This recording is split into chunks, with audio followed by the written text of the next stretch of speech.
Girls, when was the last time a man approached you at a bar and started talking to you? And I thought this was just me thing, but they were all like, no, it hasn't happened in, I can't even tell you how long, like before COVID. And I thought that was a me experience. I was like, okay, maybe I give off like a standoffish vibe. I don't know. I don't think so. But no, they all agreed. They're like, I can't tell you the last time a man tried to talk to me at a bar. A man tried to offer to buy me a drink.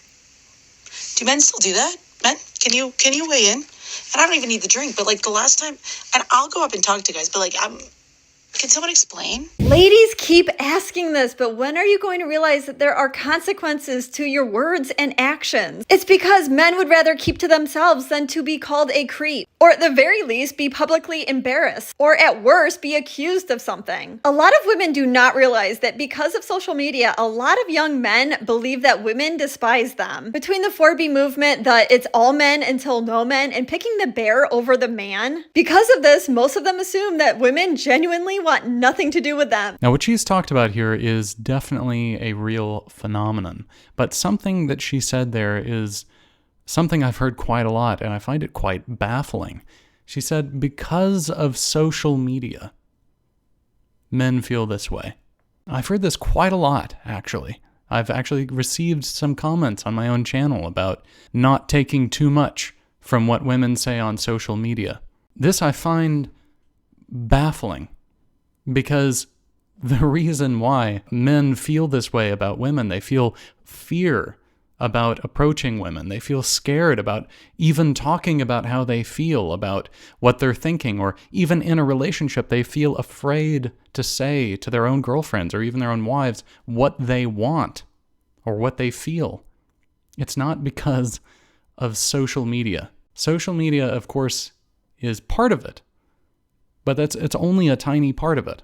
Something we've been experiencing for the past, at least 20 years now is a culture-wide ideological movement that has attacked the whole romantic interaction between men and women. It's not just, a few bad apples on social media. There are those, sure, but that's not it. That's not what's driving men to feel anxious or afraid or worried about, talking to a woman in public, about asking her out. No, we have seen an entire culture-wide ideological movement try to teach us that a man desiring a woman sexually is wrong. I mean, just think of all the elements, all the different ways in our world where, that part of a man who the part of you that desires a woman sexually is seen as bad.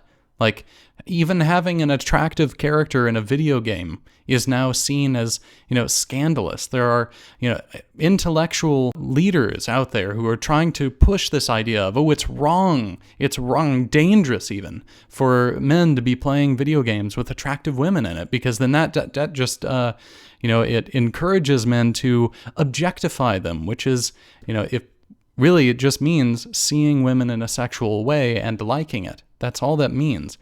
Which, yeah, if you're going to be made to feel uncomfortable to see a woman in a sexual way and feel ashamed about that, to feel like that is a bad thing, then no shit.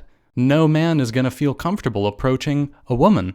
Because, of course, in order to do that in a romantic way, the only thing that's going to make him do that is by seeing her and thinking, I think she is attractive. Not just, ooh, she seems like a nice friend. It's, I want her in a sexual way. I don't, see, when we hear that, this is another part of it. It's like, even when we hear this, of like, wanting a woman sexually, we think that means in like a shallow, dirty, short-ranged way.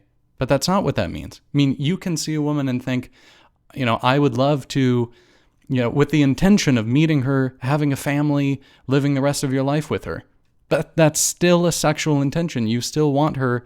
You desire her in a romantic sense. That comes from a sexual motivation.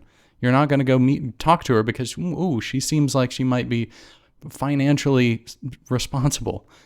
No. We see this when it comes to our movies, too. I mean, for, probably 15 years or 20 years now, Disney movies have been cutting out all the romance from movies, not just focusing on different things, but they've been doing it specifically as an attack on romance.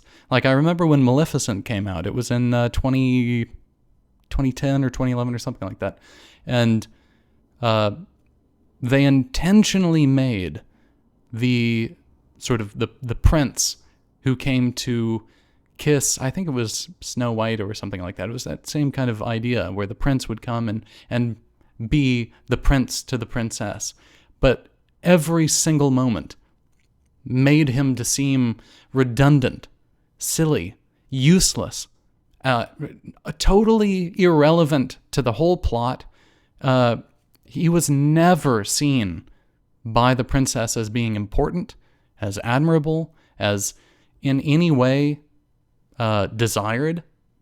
So, and we see this with Frozen as well, where the climax of the moment is, love's true embrace isn't romantic. Love's true embrace is, two sisters hugging each other. That's superior to a man loving you and desiring you. And the whole category of romance, that whole value, is lesser than two women bonding. And I can go on with that. I mean, that's just Disney movies, not to mention like tons and tons of other media out there where think of all the female characters in Game of Thrones too. Like they're all these, I can do it myself, I'm amazing, we don't need no man attitude. That whole attitude. I mean, you see it on dating apps. You'll go on a dating app and the women on the dating app will say, I don't need a man. So it's like, why are you even on here? It's like going to a grocery store and shouting, I don't need groceries. I don't need groceries. Like, why are you here then? So it's not just some bad apples on social media. This is a culture-wide phenomenon. I remember about 15 years ago, my, at the time, girlfriend's middle school, there was a bit of a scandal. There was a couple in the back of class, and the girl pleasured the guy in the back of class. And now, of course, wildly inappropriate, but the way the school handled that inappropriate situation was horrible. And it plays into exactly this kind of idea. All the men and the women in the whole school were split off into different groups, and they were lectured to for the whole day about, the women were told how dangerous and sexually manipulative men are by nature. And all the men were told that because that guy received that pleasure, it was basically, they were lectured to for the whole day about how wicked that interaction is. Not how inappropriate it is for doing that kind of thing at that age or in school at a public environment. No, they were told that like sex as such is evil, and that he particularly is the evil one for initiating this encounter. This is not just some stuff on social media. This is a culture-wide phenomenon. We can trace it back all the way back to the intellectual leaders of decades ago. I mean, Andrea Dworkin wrote explicitly, she wrote this is a quote, "Sex is wartime invasion and occupation."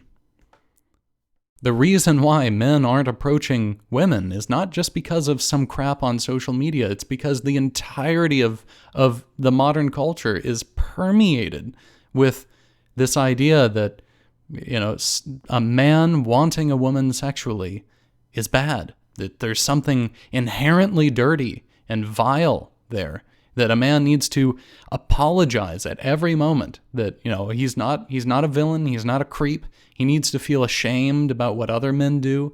I remember back when the whole college campus grape situation was going on, someone, I can't remember who it was, but someone wrote, it was like an intellectual person, someone at a college, wrote that if a woman is uncomfortable with her decision to have sex with a man at any moment, even during sex, he was a rapist. Like, just think about that. Like, you would have to re-get consent every moment. And that's actually what she wrote. She wrote in there, a man needs to reconfirm that it's okay throughout the whole act of sex, constantly. Like, is this all right? I'm going to thrust again. Is that all right? Are you good? Like, it's with that level of, feeling like you as a man, just for wanting her, could become a predator, an assailant, a villain at any moment, just like that. If she is uncomfortable, like you do not want to interact with women. That's the result. You do not want to have anything to do with them. But at the same time, you want one. Of course, you want a relationship with a woman. But because of all the horrible, crippling, evil ideas that we've been taught throughout our whole lives, we struggle very much with that, with having the confidence that us desiring a woman is okay. That's really what it comes down to, is feeling like it's okay to want a woman. Yeah, so like I said, I don't disagree with what Emily King here is talking about. I don't want this video to come across as like an attack. My ferociousness here is not at her at all. It's just that I've been hearing what's been going on misattributed to just what's going on social media, and that's just so baffling to me, because it's been going on our whole lives from every corner of our culture. Something else I want to add that a lot of guys need to keep in mind is that it's not women who are the problem. It's not women who are at fault. It's not even women who entirely believe this.